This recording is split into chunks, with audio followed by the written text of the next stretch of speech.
Hey guys, so INTJ is a type that has many paradoxes. I think every type is paradoxical in some way, but so far I have not thought of as many paradoxes as for the INTJ type. As a result, I'm going to make this into a two-part series. So the first paradox I want to talk about is that INTJs are narrow-minded pricks, but at the same time, they are the most broad-minded type. So INTJs are known for two things. They like to add the phrase, but what I said is just a perspective at the end of everything they say. Yet oddly enough, in the middle of an argument, they could get really caught up in one definition of a word, of a single word, and would not let go, and they're unable to see the bigger picture of the argument, really frustrating interlocutors.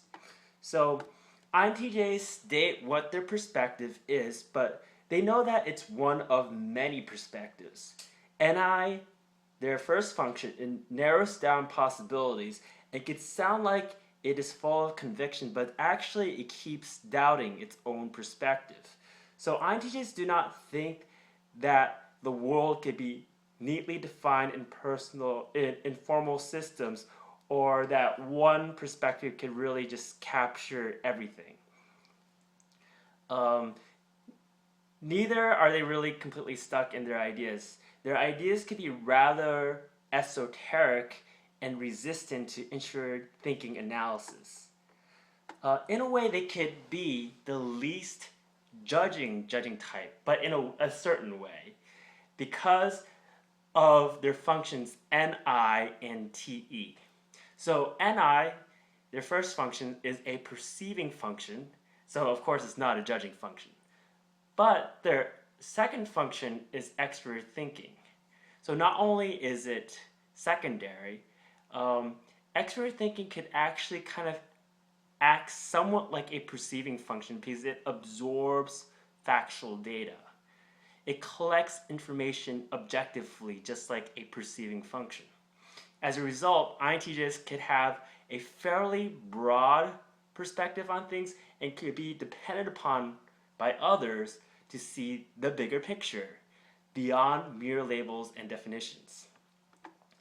On the other hand, they could suddenly get really technical and precise when it comes to taking down another's argument. Suddenly, their broad perspective can zoom in on a specific definition of a single inconsequential word. It's like, I always like to make this metaphor. It's like you have a ping pong ball tied to a paddle, and you hit the ball and it comes back, you hit the ball and the ball comes back. So when you argue with an INTJ, futilely argue with an INTJ, it could somewhat be like this because they get stuck on this singular definition of a word, and you can never go anywhere else with the argument. So when you argue with an INTJ, they could seem very sure of themselves and yet they're not able to explain their positions. They proclaim what they believe, and they make it seem like this is it. They could pour cold water on others' initiatives, but actually, if you let them sit with it, if you let them sit with what your ideas are, they could frequently turn their positions around 180 degrees and even come up with an elegant plan for your initiatives and your ideas to manifest. So it's like they could kill ideas, and yet they're the best bet for making your ideas happen. So, so that's actually kind of, I was talking about more than one paradox there.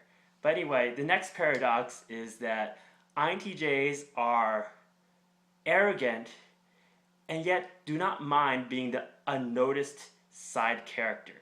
So INTJs are infamous for arrogance, but yet this is simultaneously not true at all. So INTJs don't wear standout or flashy clothes, usually duller colors. Is usually black, blue, or brown. And they also do not want to be the center of attention, bragging about what they could do in an extrovert sensing sort of way, and seem rather non-dominant, quiet, and courteous. Yet they could come off as arrogant in the sense that they could act like this misunderstood genius who thinks that no one can understand and acts like these big know-it-alls. So this is what they're typically known for. However, they often play behind the scenes characters and do not mind doing this at all. They're often the mastermind behind a mission, but some other personality takes the main role, being the protagonist, being at the forefront.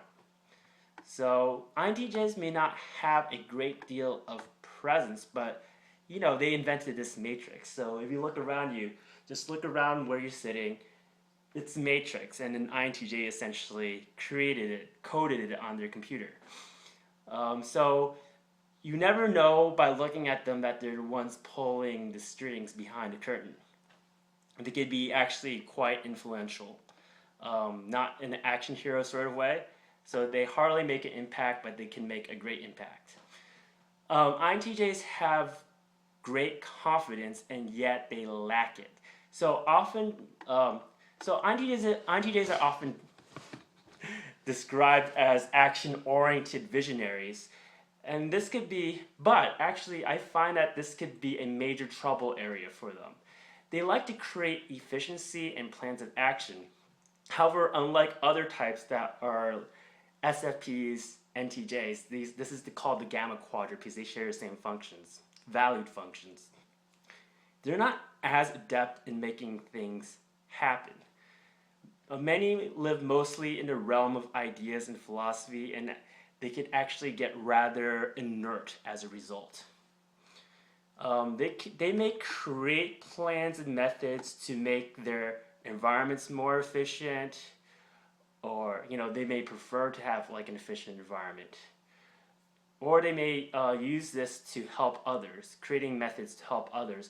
But when it comes to their own dreams, they tend to hem and haw a lot, or not just their own dreams, but any like really major decisions. They tend to do a lot of hemming and hawing, a lot of stalling. But I think the one big thing is when it comes to their big dreams. When it comes to their big dreams, they do that. They may think they'll eventually get around to it, or that their dreams are virtually impossible. It's because despite appearing very confident to others at times, they actually suffer from a great deal of doubt, and they could see too much of how their own plans could go wrong, and what could get in the way, what's dangerous, and they don't go for it as a result. So another thing, INTJs are stubbornly unavailable, and yet they're highly adaptable self-sacrificers. So with their cold front and inability to lavish others with compliments, INTJs may act like they do not have time for you and only have time for what they have to do. As a result, they may seem selfish and not giving. However, this is a paradox. They could be great advisors, and if they let you into their world, they're one of the most devoted types, completely selfless in time and energy, in the favors they grant to those within their circle, and they ask for nothing in return.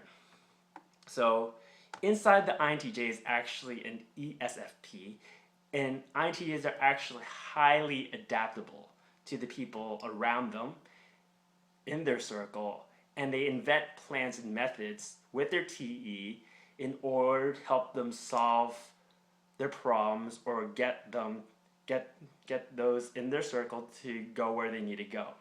So actually, the reason why INTJs may seem enthusiastic at first is that they want to prevent themselves from the tendency to get caught up in others' ventures. They are actually creating a buffer because they're actually rather selfless. So in my part 2 video, I will explain more of what I mean by reassuring grumbler. I didn't really define it here, but there's a little bit of hint of that in this video. And I'll also talk about why the INTJ is ironically one of the most optimistic and sympathetic types around, alongside a few other paradoxes. I'll also provide an explanation in my next video as to why the INTJ operates this way. And I'll also provide examples as well. And below I will post a couple articles I've written on personal growth. One's how to tell the ego from the self, and the other is how to practice non-judgment. And so they're below. Thanks.